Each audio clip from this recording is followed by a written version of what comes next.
కాదు, అబ్రామయ్య గారి మందిరం కాదు, ఇంకెవరి మందిరం కాదు, నీ మందిరం. అంటే దేవుని మందిరము యొక్క ఇదిగో దేవుని మందిరములో మనకు సమృద్ధి ఉన్నది. దీనికి ఉదాహరణ ఎవరో చెప్పిన, బోయాజు పొలానికి వెళ్ళిన రూతమ్మ. చప్పలు పట్టినట్రా ఒక్కో పాయింట్కి ఒక ఉదాహరణ వస్తుంది. బట్ ప్రసంగం ఇది నేను మీకు అవుట్లైన్ తీసుకుపోతాను. సమృద్ధి అంటే అర్థం ఏంటి? కరువుతో వచ్చినోడు ఇక్కడ నుంచి సమృద్ధిగా ఇంటికి వెళతాడు. ఆ రోజు కరువు కాలంలో బోయాజు పొలానికి వెళ్ళిన రూతమ్మ దేవుడు చెప్పాడు ఆమెతో, ఇదిగో ఇప్పుడు పరిగి ఏరుకుంటున్నావు, ఇంకెప్పుడు నువ్వు పరిగి ఏరుకోవద్దు అని దేవుడు చెప్పాడు. ఎందుకో చెప్పనా, బోయాజే ఆమెను వివాహం చేసుకున్నాడు. ఈ వాక్యం మీకు లోతుగా చెప్పాలంటే సమరయ్య స్త్రీ దగ్గర నా యేసయ్య చెప్పాడు, నీకు నేను భర్తనై ఉంటానని. చాలా వేగంగా చదవాలి.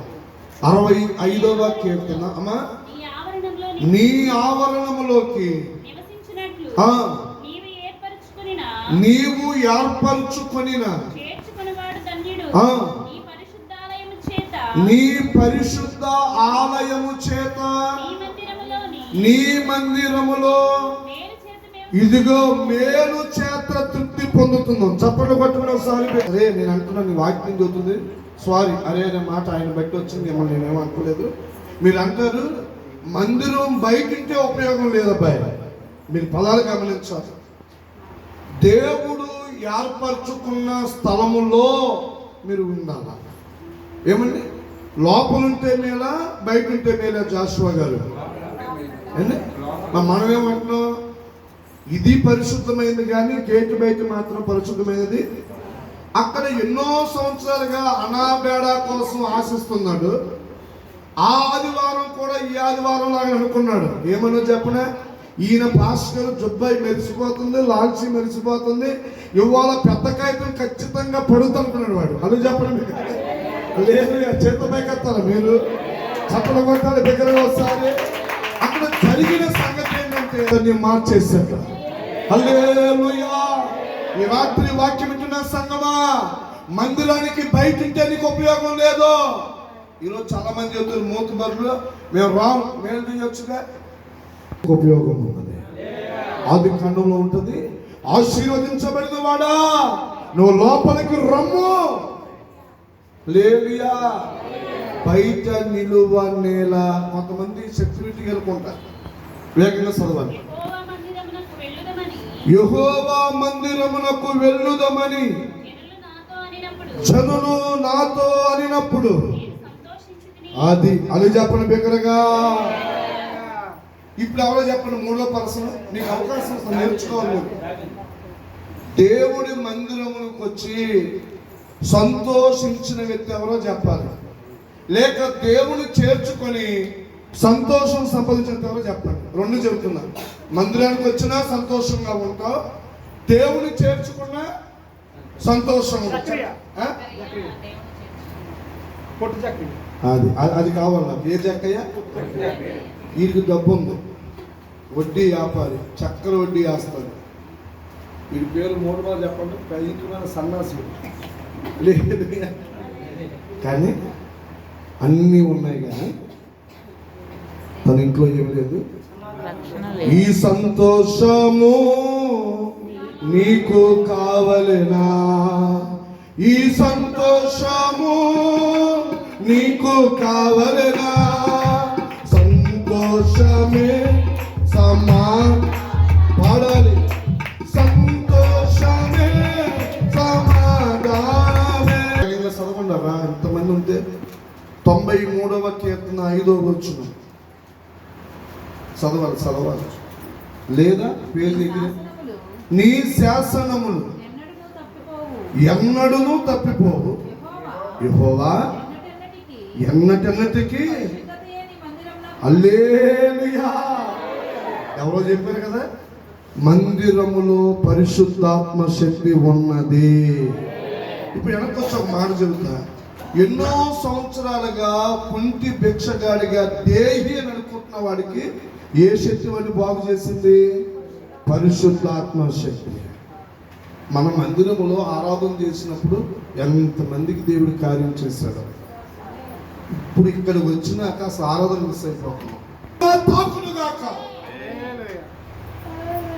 ఈ రోజున మందిరానికి వస్తున్నావు కానీ ఒట్టి మనిషిగా వచ్చి ఒట్టి మనిషికి వెళ్ళిపోతున్నావు. ఆత్మను పొందుకుంటున్నావా? పొందుకున్నాడేమో పోగొట్టుకున్నాడు.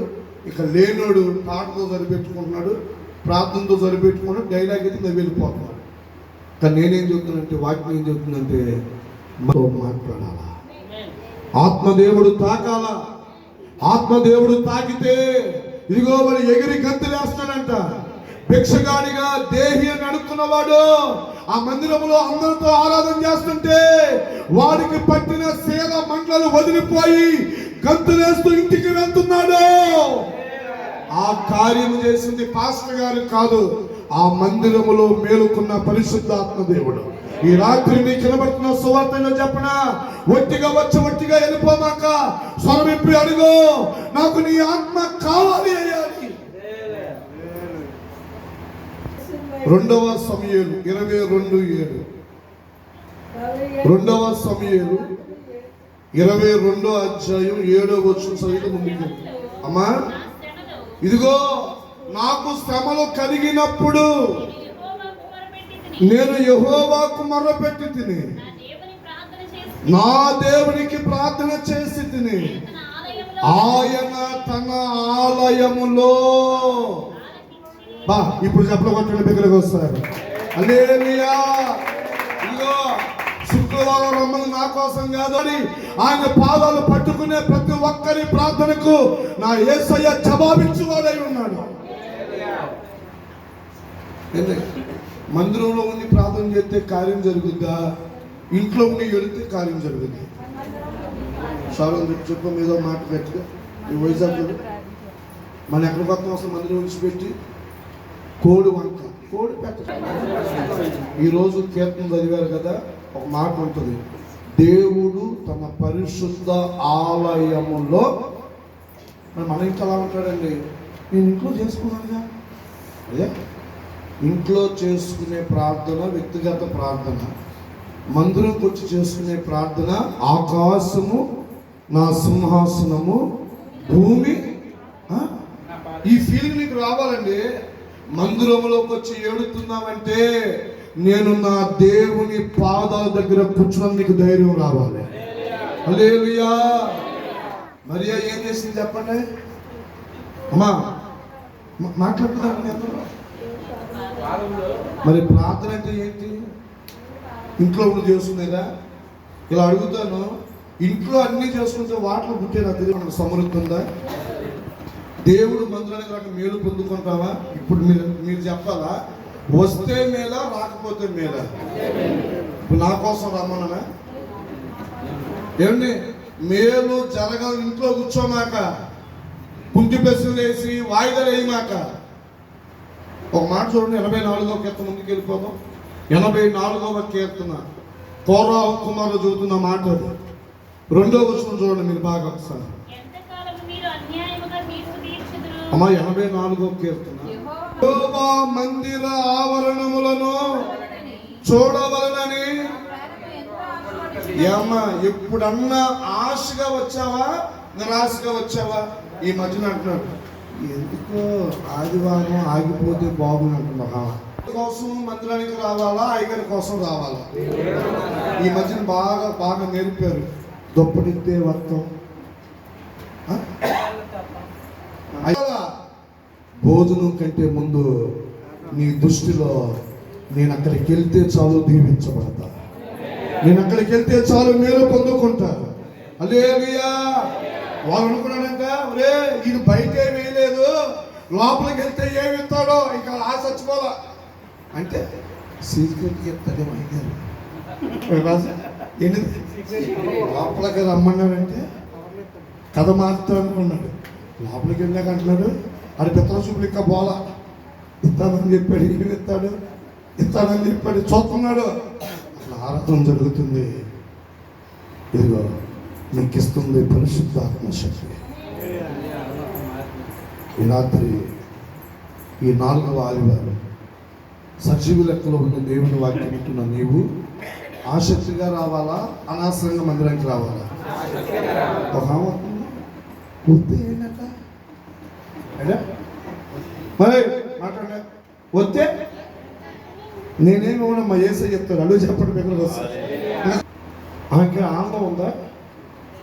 చెప్పండి. ఏమి ఒక భయంకరమైన నింద మోస్తున్నాను, కానీ తన భార్య తన భర్త మంచి మాట అంటాడు. ఏమ్మా అన్న, పిల్లలు లేకపోతే నిన్నేమైనా కొట్టానా? ఎప్పుడన్నా నేనేమైనా ఏడిపించానా? ఎట్టి సాగిన ఏమన్నా ఇలాంటివన్నీ కలగలుపుకుని ఒక మాట అంటాడు. నేను నీకు 10 మంది పిల్లలతో సమానము. ఇప్పుడు చెప్పడం కొట్టిన సరిపోయి యజమానుడా, నువ్వు నాకేం తక్కువ చేయటం నేను బాధపడలా. నిన్ను మోస్తున్న నింద నాకు నిద్ర దూరం చేసింది, ఆకలికి దూరం చేసింది, నాలో కలుగుతున్న వేదనకి ఎలా చెప్పాలో నాకు అర్థం కావట్లేదు. అయితే నేను ఒకటి నమ్ముతున్నాను, ఇదే మందిరంలో నా దేవుడు నా గర్భాన్ని తెరవబోతున్నాడు. హల్లెలూయా, హల్లెలూయా. ఈ రాత్రి ఏ నిరాశ, ఏ దుఃఖం, ఏ కలవరం నేను ఎంటవుతుందో నాకు తెలియదు, కానీ ఇది మందిరముగా భావించి వచ్చి చూడు. నా దేవుడు నీ దుఃఖాన్ని దేవుడు సంతోషంగా మార్చే రోజు రాబోతున్నాయి. హల్లెలూయా. ఇంకొక మాట ఉంది అక్కడ, అది చెప్పడానికి నాకు ఇబ్బందిగా ఉంటుంది. ఇది చెప్పి ముగిస్తాను. దైవజనుడు అన్నాడు, ఏడ్చింది చాలితే చాలులే అమ్మ, బయలుదేరు. ఏమన్నాడు? మాట్లాడాలి మీరు. మై అప్పుడు వచ్చినప్పుడు ఇదే ఏడ్చి, ఇప్పుడు వచ్చినప్పుడు కూడా అసలు నీ ఏడుపు పెంటానికి నాకు చాలా ఇబ్బెట్టుగా ఉందమ్మా, బయలుదేరితే బయలుదేరితే అప్పుడు ఉంటుంది. దైవజనుడా చూడండి, అక్కడ బ్రతుములాడుకుంటుంది. ఇక్కడ ఒక కుటుంబాన్ని మీకు చెప్తున్నాను, అభినందితో రావాలా? చెప్పాలి. ఏడ్చి వచ్చావు, నవ్వుతూ ఎలా ఏడుతూ వెళ్ళాలా? ఎందుకు ఏదో 10,000 కట్ట పోగొట్టుకున్నట్లుగా ముసలిమనంతా ముసలిమని పోతారు. ఈ క్యాండిల్ పెద్ద మా బెత్త అనిపించదు. వీళ్ళకైనా అవసరం వచ్చిందనుకో అభిషేక తైలం పెట్టాలి. టైటిల్ ఏం పెట్టాలి? దేవుడికైనా విశ్వాసికైనా మందిరానికి వస్తే ధైర్యాన్ని కూడగట్టుకొని దేవుడు ఈ స్థలంలో ఉన్నాడు, నాకు ఆయనే కార్యము చేస్తాడు అనే ఒక నమ్మిక నీ గుండెల నిండా ఉండగలిగితే, నా దేవుడు పగిలిన గుండెలను కూడా ఆయన సరిచేసి ఇంటికి పంపించగలిగిన వాడు. హల్లెలూయా. గుండె చదివిన వారిని బాగు చేయగలిగిన వాడు, నలిగిన వారిని లేవనెత్తగలిగిన వాడు, నిరాశలో ఉన్న వారికి ఆయనే ఒక ఆశ్రగా నిలబడగలిగిన వాడు. దాని పేరే బేతేలు. అందుకే నేను చెప్తాను, ఇప్పటికి ఓడిపోను, ఇంకెప్పటికీ ఓడిపోను. రేపు చూద్దరుగా బైబిల్ కాలేజీకి నేను గొప్పగా చెప్పుకుంటా. ఏమి